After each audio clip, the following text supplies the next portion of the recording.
वृंदावन बिहारी लाल की एक बड़ी प्रसिद्ध उपमा है। क्या? वृंदावन बिहारी लाल कौन है? बोले रास बिहारी हैं, रास लीला के प्रमुख उद्भव हैं। परंतु हम एक बात हाथ जोड़ के निवेदन करें, रास बिहारी हमारे वृंदावन बिहारी लाल हैं, परंतु उन रास बिहारी के गुरु जी राम जी हैं। हमारे ठाकुर जी को रास बिहारी बनाया श्री रघुनाथ जी ने। आप कहोगे कैसे? हमारे ठाकुर जी ने तो एक ही रास किया, लेकिन हमारे रघुनाथ जी ने 999 रास किए थे। अब उसकी भूमिका में प्रवेश करोगे तो अलग अलग स्थानों पर विद्वत जन अलग अलग रास के भाव बताते हैं। कहां पर कैसे रास बिहार श्री राघव ने किए हैं। तो कहते हैं ये जो फटिक शिला पर चित्रकूट में श्री सीता जी बैठी हैं और आज श्री राघव अपने हाथों से खुद पुष्प चुन करके लाए हैं और ला करके श्री किशोरी जी का श्रृंगार कर रहे हैं। ये 1000वां रास था ठाकुर जी का, 1000वां रास चल रहा था श्री जानकी जी का, रघुनाथ जी का। परंतु अभी कथा आएगी उसमें जयंत ने आके विक्षेप किया तो फिर राघव ने इसको यहीं विश्राम कर दिया और फिर 1000वां रास जो अपूर्ण रह गया था उसकी पूर्णता ठाकुर जी ने द्वापर में कृष्णावतार में की। एक प्रकार से हमारे ब्रज में कहते हैं 999 रास तो ठाकुर जी ने राम स्वरूप में किए और 999 रासों का झरा भंडारा कृष्ण रूप में किया, उसका भंडारा किया। फिर और महाराज 6 महीना की रात्रि बुला ली ब्रह्मा जी की और उसके बाद में वृंदावन में रास बिहार हुआ ठाकुर जी का। परंतु हमारे वृंदावन बिहारी लाल के रास बिहार के गुरु जी श्री राघव ही हैं, उनसे ही प्रेरणा प्राप्त करी है।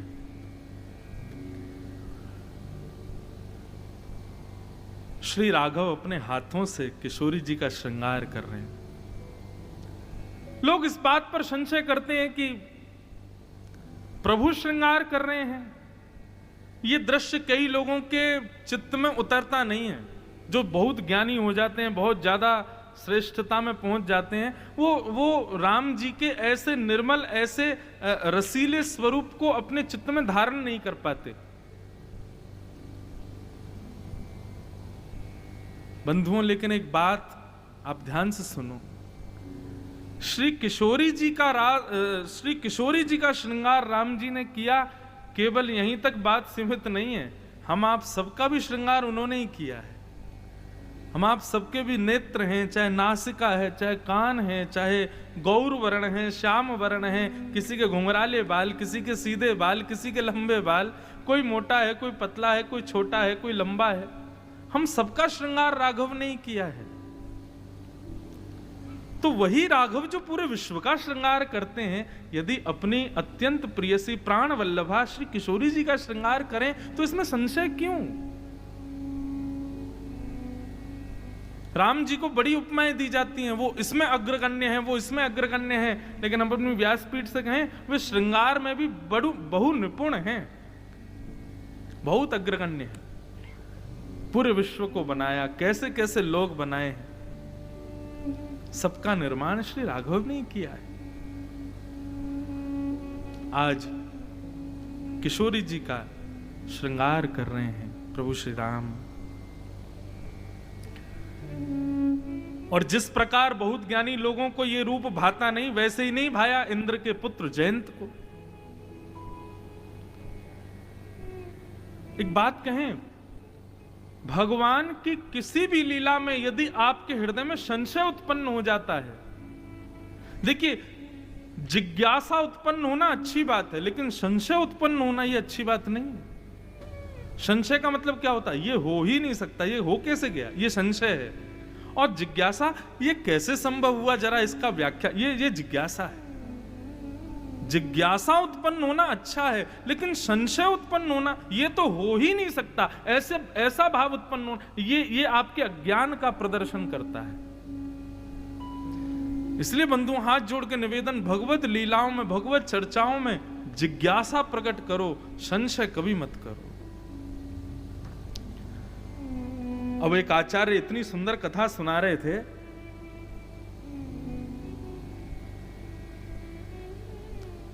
सती का जो यज्ञ में उन्होंने जाकर के जो अपने प्राण त्यागे, उसके पीछे इतने सुंदर भाव बताया। एक प्रकार से मैं कहूंगा कि मेरे अंदर जिज्ञासा थी, वो जिज्ञासा मेरी पूर्ण हुई उस कथा से। अब ये बात तो सब जानते हैं कि राम शिव जी को अपना ईश्वर मानते हैं और शिव जी राम जी को अपना ईश्वर मानते हैं। बहुत ध्यान से सुनना। ये जो दक्षिण भारत में ज्योतिर्लिंग रामेश्वरम है, इनके नाम का अर्थ क्या है? बोले राम जिनके ईश्वर हैं वो रामेश्वर। ये अर्थ लगाया स्वयं शंकर जी ने। बोले मेरा नाम रामेश्वर, मतलब राम जिसके ईश्वर वो रामेश्वर। राम जी बोले नहीं नहीं नहीं नहीं, राम के ईश्वर जो हैं वो रामेश्वर। राम जी बोले कि राम जी के जो ईश्वर हैं वो रामेश्वर, और शंकर जी बोले नहीं नहीं, राम जिसके ईश्वर वो रामेश्वर।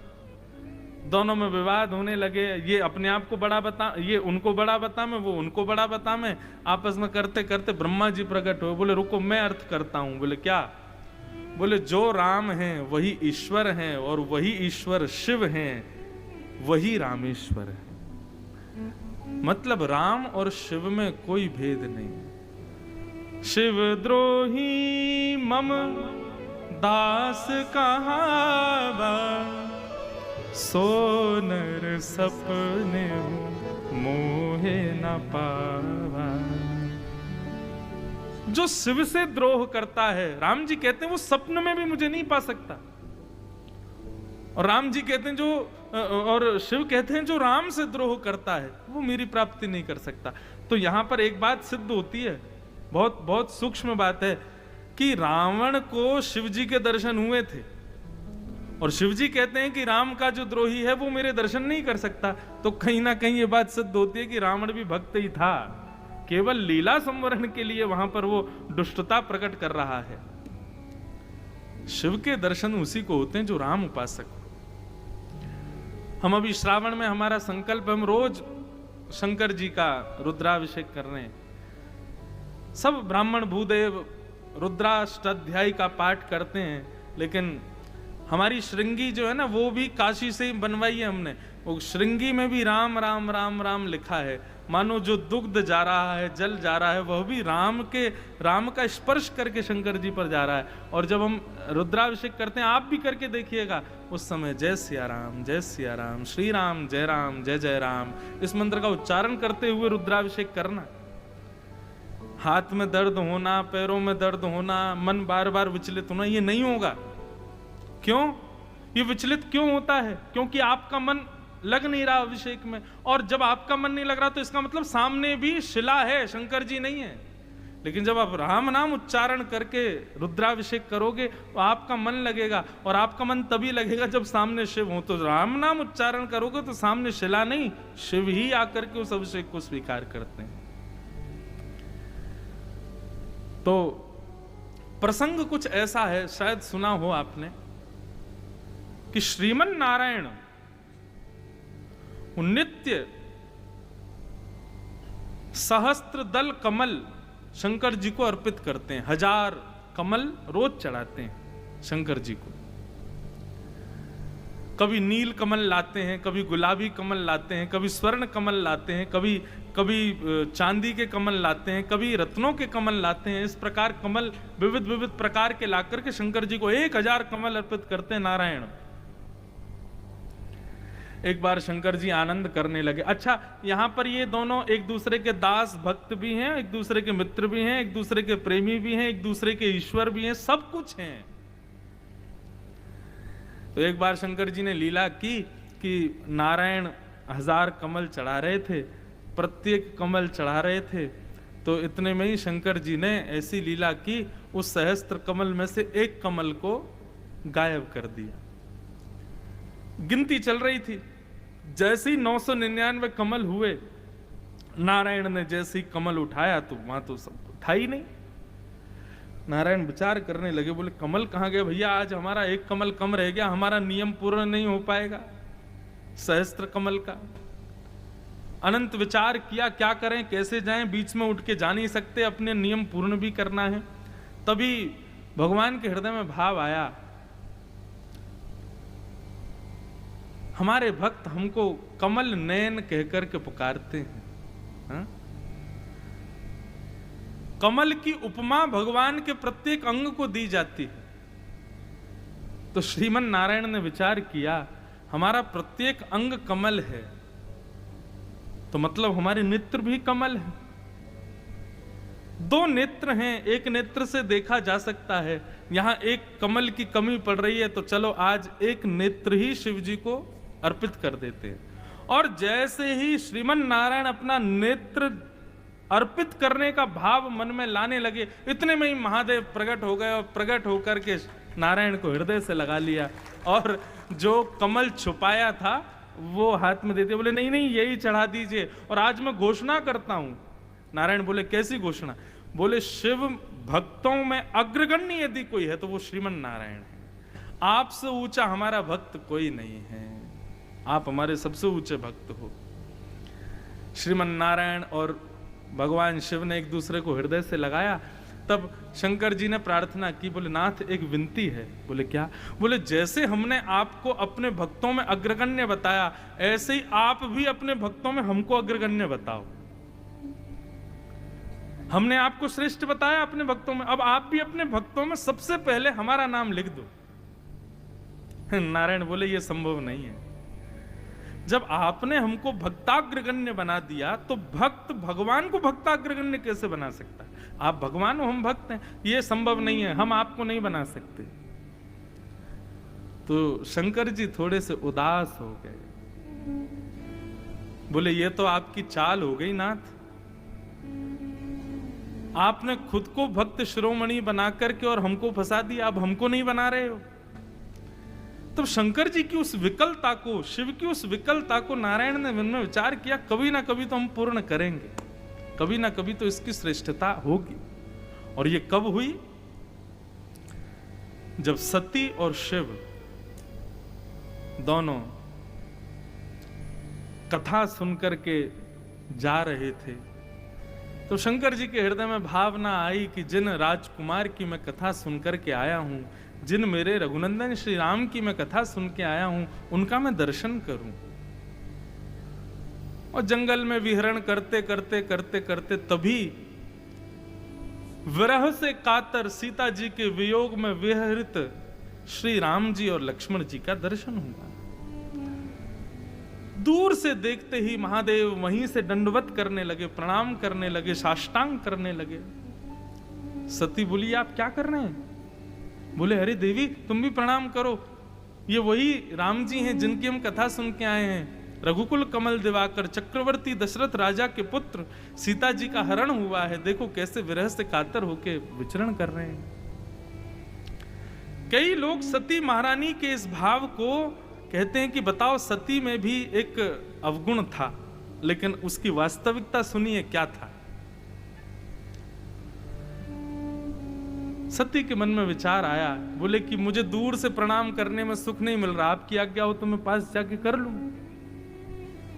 जाओ, शंकर जी तो जानते थे परीक्षा लेंगे, शंकर जी ने पहले ही सचेत किया, बोले सावधानी से जाइएगा, कहीं कोई भक्त अपराध भगवत अपराध ना बन जाए।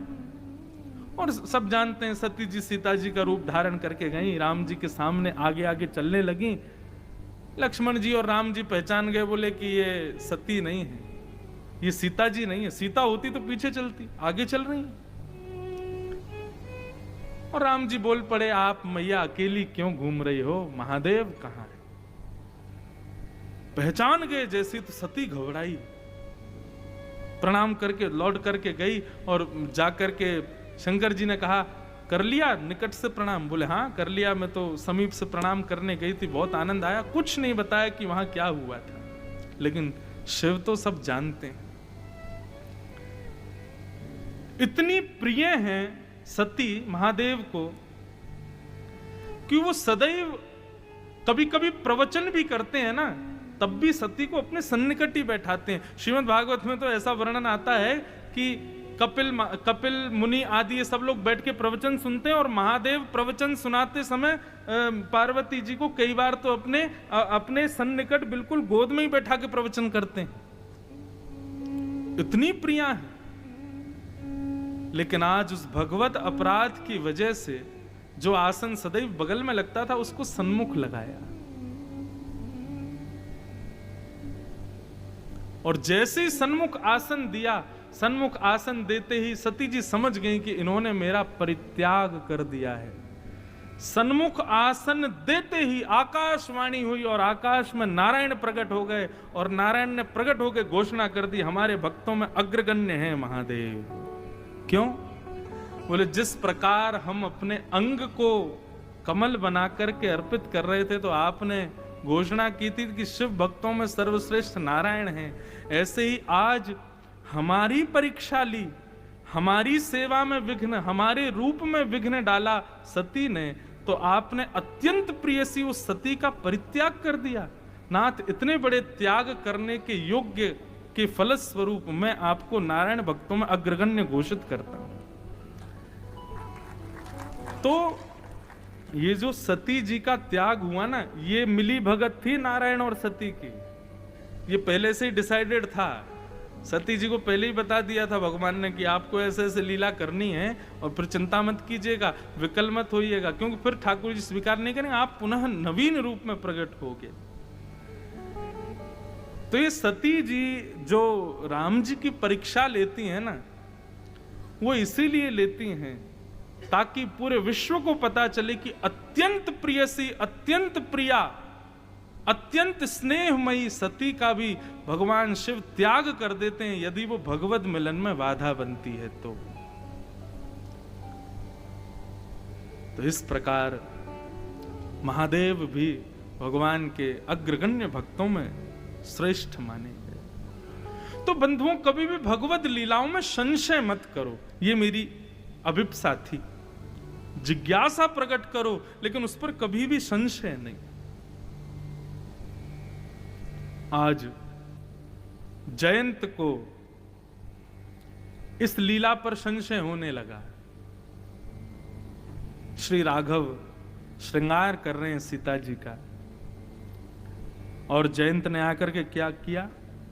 सीता चरण चोंच हति भागा, मूड मंद मति कारण कागा। किशोरी जी के चरणों में चोंच मार करके और श्रमित किया जानकी जी को उस जयंत ने। श्री राघव श्रृंगार करने के बाद में पौड़े हुए थे श्री जानकी जी की गोद में, तभी देखा कि कुछ पीछे से कुछ स्पर्श हो रहा है जल जैसा। उठकर के राम जी ने जैसे ही देखा रक्त की धार किशोरी जी के चरणों से, तभी देखा ये कैसे हुआ।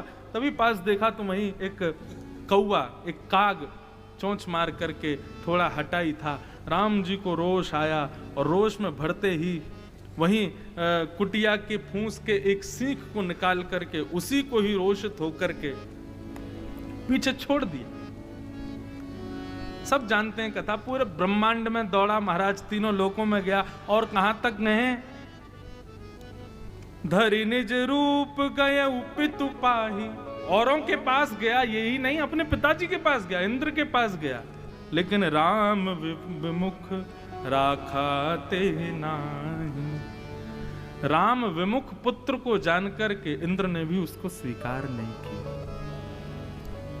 तीनों लोकों में दौड़ रहा है जयंत, लेकिन राम जी के द्वारा छोड़ा गया रोष बाण उसके पीछे दौड़ रहा है। सब जगह विचरण करता करता करता जैसे ही भाग रहा था, तभी उसको नारद जी मिले।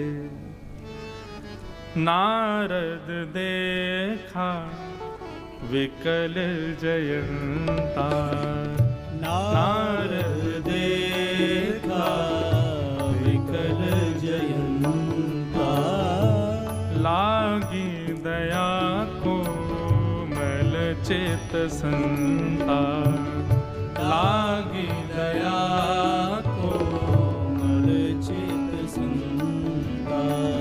पठवा तुरत राम पहिताही, पठवा तुरत राम परताही। पठवा तुरत राम पहिताही। पठवा तुरत राम पहिताही। कहिसि पुकारी प्रणत हित पाही। कहिसि पुकारी प्रणत हित पाही। कहिसि पुकार प्रणत हित पाही। कहिसि पुकार प्रणत हित पाही। संत हृदय नवनीत समाना। श्री नारद जी महाराज जैसे मिले जयंत से, रुको रुको रुको, कहां दौड़े जा रहे हो भाई? लाल पड़ गया मुख तुम्हारा, पसीना पसीना हो रहे हो, क्या बात हो गई है? बोले अरे देखिए राम जी मुझ पर नाराज हो गए, मैंने जाकर के उनकी लीला पर संदेह किया, संशय किया।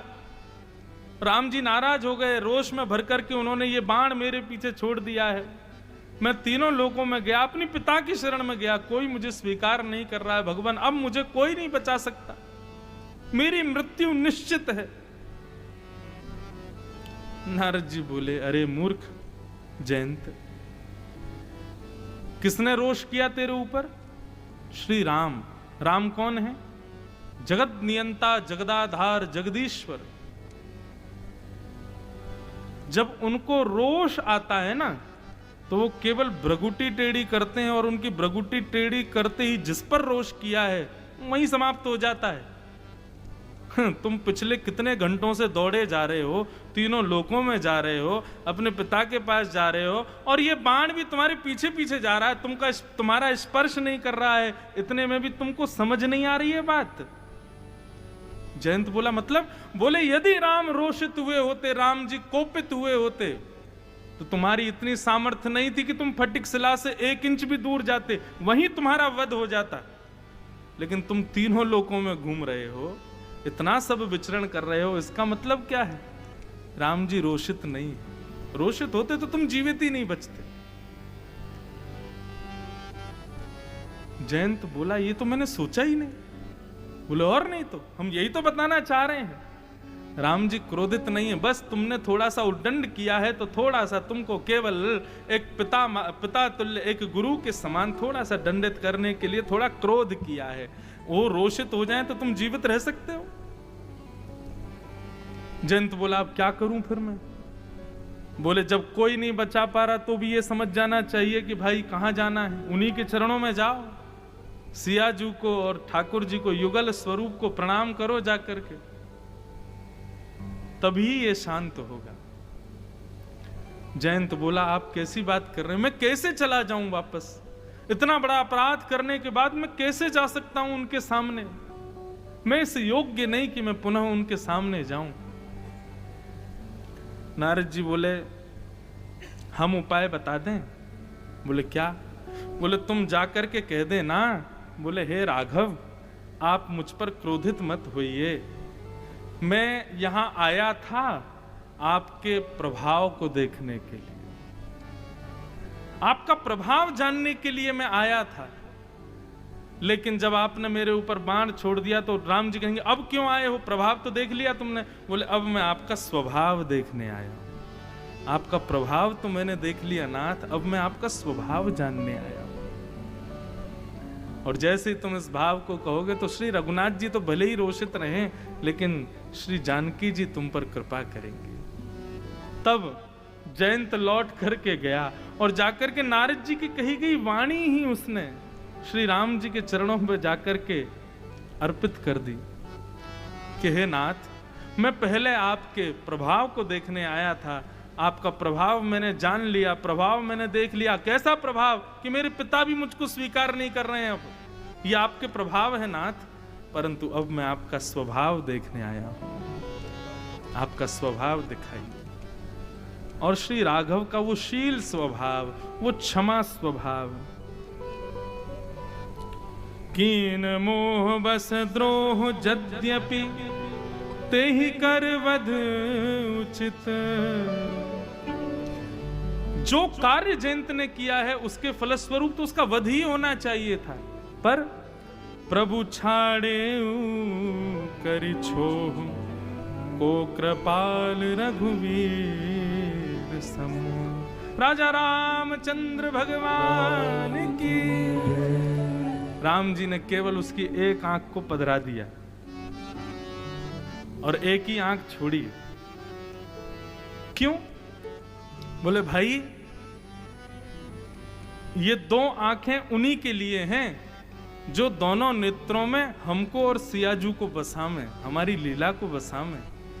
लेकिन तुमने आकर के क्षोभ किया है, किशोरी जी के चरणों में जो तुमने कष्ट दिया है, इसकी वजह से तुमको केवल यही दंड मिलता है। तुम्हारी एक नेत्र पधार गए, एक नेत्र से ही देखो, और वो एक नेत्र भी गुरु कृपा से तुम्हारे बच गए, नारद जी की कृपा से।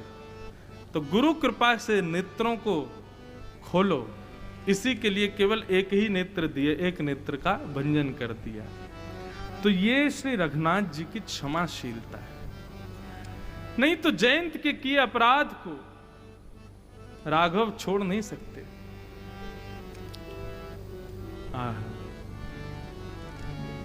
श्री राघव के स्वभाव को हम बारंबार प्रणाम करते हैं। ऐसा मधुर स्वभाव,